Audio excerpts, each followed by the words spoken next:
Uncle, one. Color. Lawan. Color, one. Yeah.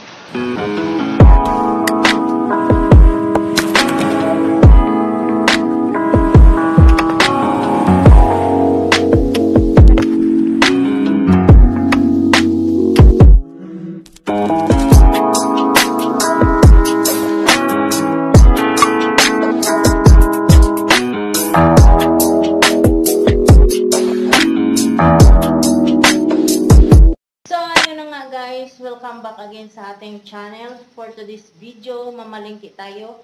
So tara, samahan nyo ako guys at medyo umuulan pa ngayon. So kahit umuulan, pupunta tayo dahil syempre mamaya tanghali na, wala na tayong maabutan doon na mga bibilhin. Charot. So meron naman, kaya lang guys, syempre mas maganda pag maaga dahil nga makapili ka ng mga magaganda. Kasi pag tanghali na guys, kunti na lang ang bilihin, saka wala ka nang mapagpipilian. So, no choice ka, kundi yun na lang. So, ayun guys, tara samahan nyo ako sa araw na ito.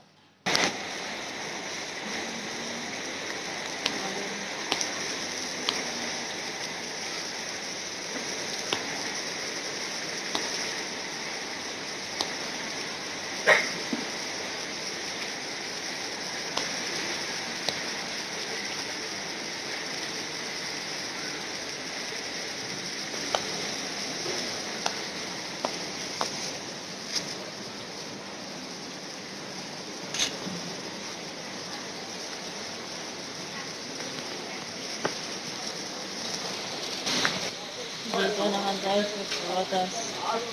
Bakal tanay.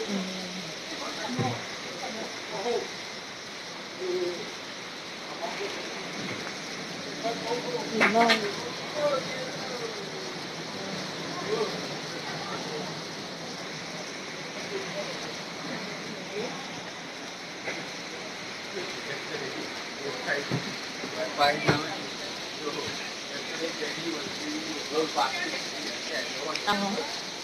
Because of N. The whole over the stars of N.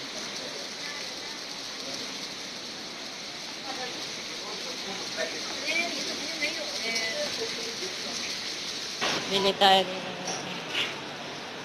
Maganda yung ano nilang.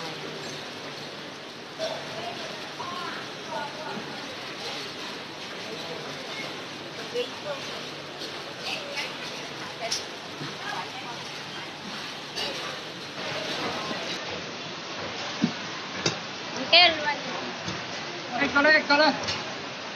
Lawan. Color, one. Yeah.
Tayo at saglit lang ako sa palengke, 1 hour lang naman.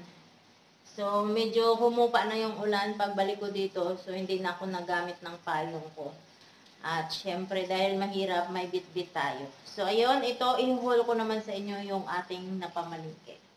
So, guys, meron tayong nabiling itlog.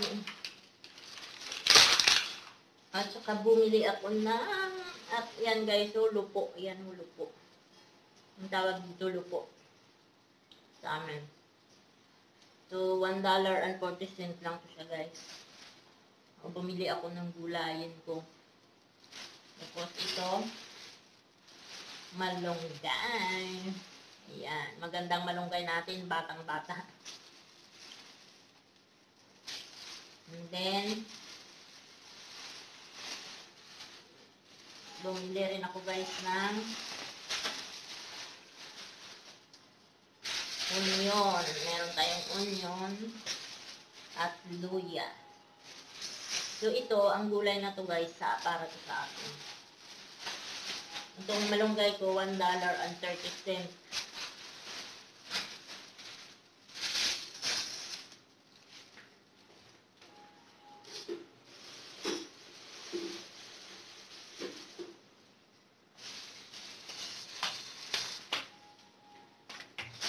Tapos, meron din tayo dito guys na binili para sa mga amo natin to. So, bumili pala ako ng peanuts. Kumakain rin itong mga amo ko pag ginisa ko. At syempre, para rin sa atin. Ano to siya guys, ang tawag dito, ano nga to? Alugbati. May nakita ko kaninang alugbati guys, pula ang kulay niya. Gusto ko yun sana, kaya lang mahal, $2, kunti lang. So, bumili tayo ng carrots. At syempre, itong scallion.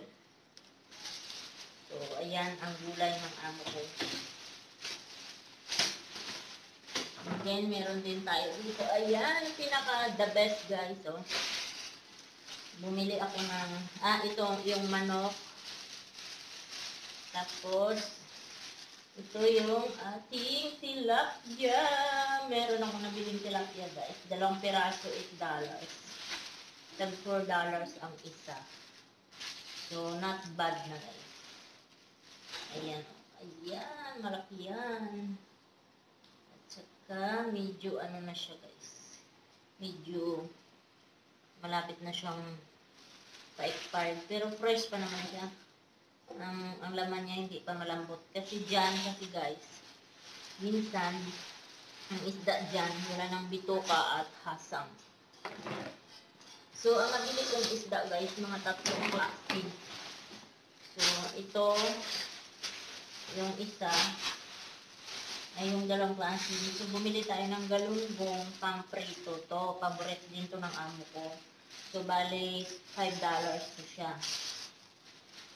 So, pwede din tayong mag-ihaw dito sa galunggong. At saka ito, bumili ako ng tulingan. $6 lang to siya guys. Tulingan to siya, diba?